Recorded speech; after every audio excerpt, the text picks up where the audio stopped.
welcome to my channel. It's Pink Raga. Nandito na naman tayo sa aking mga palabas. Thank you sa mga sumusuporta sa aking vlog. Mga palabas. God bless sa ating lahat. Ito po ngayon ay papakita ko yung trip namin noon, last 2 years ago, sa Malta. Ito po ay sa Tri-City, Malta. At dyan po kami nag-lunch ng aking kaibigan na si Jane.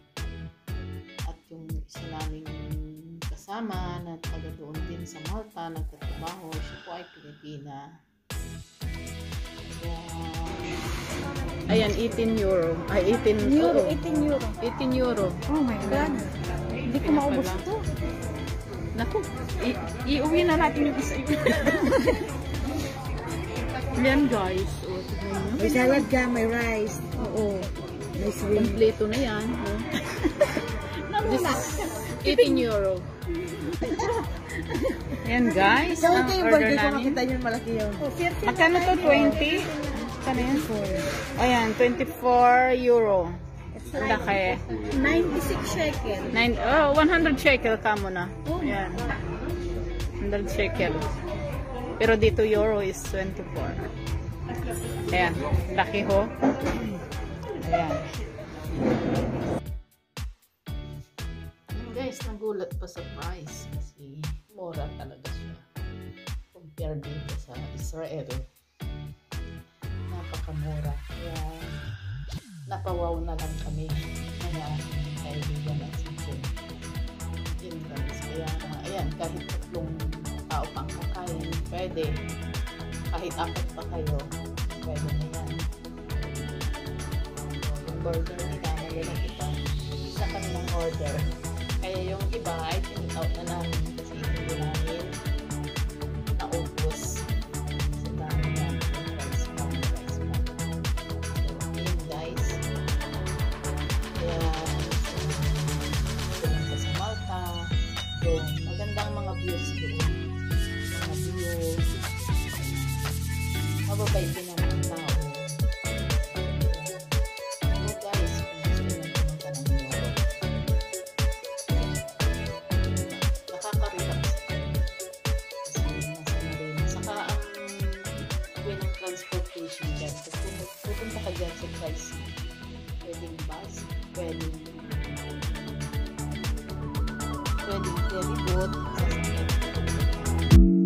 Pero mas prefer ko ang ferry boat kasi ang sarap sumakay. Gusto kong sumakay sa mga ferry boat. Kaya enjoy ko ang aking bakasyon, trip namin sa Malta kasi lahat ng parang isla-isla siya. Kaya ferry boat ang kailangan sa kanya.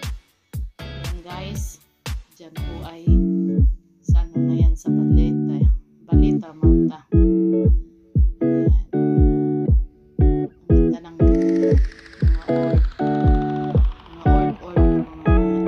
buildings.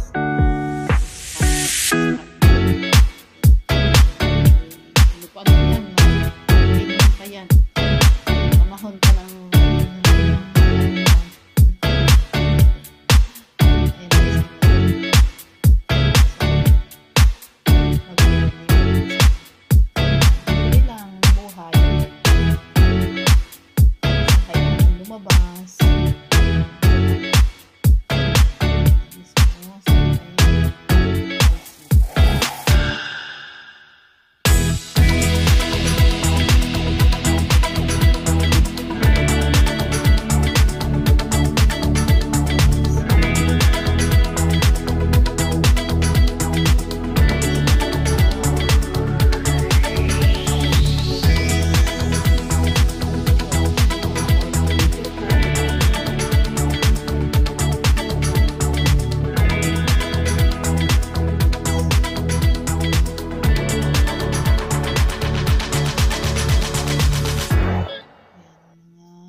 yung mapa ng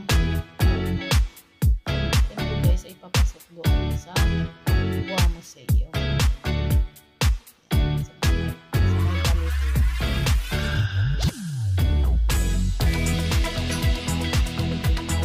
Kaya kung gusto mo mag-print man po, maganda rin yan.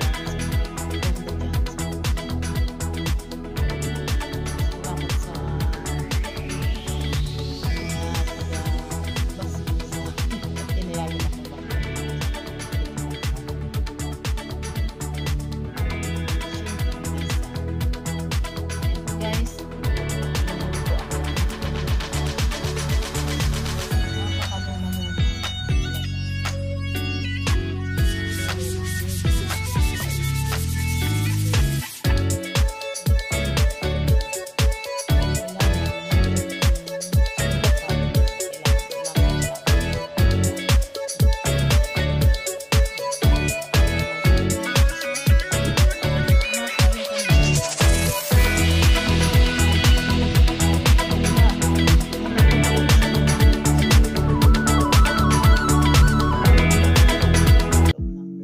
Museo.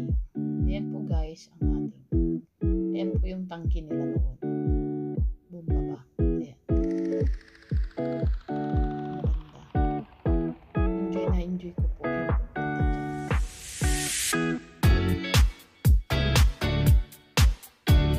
Go na guys. Once lang tayo mabuhay sa mundo. Ayan. Magastos po tayo para sa sarili. Natin yung ibang bansa, rate natin sa ating sarili, rate na rin yung sarili mo, diba? Hindi lang puro trabaho, life. Guys, dyan po yung aking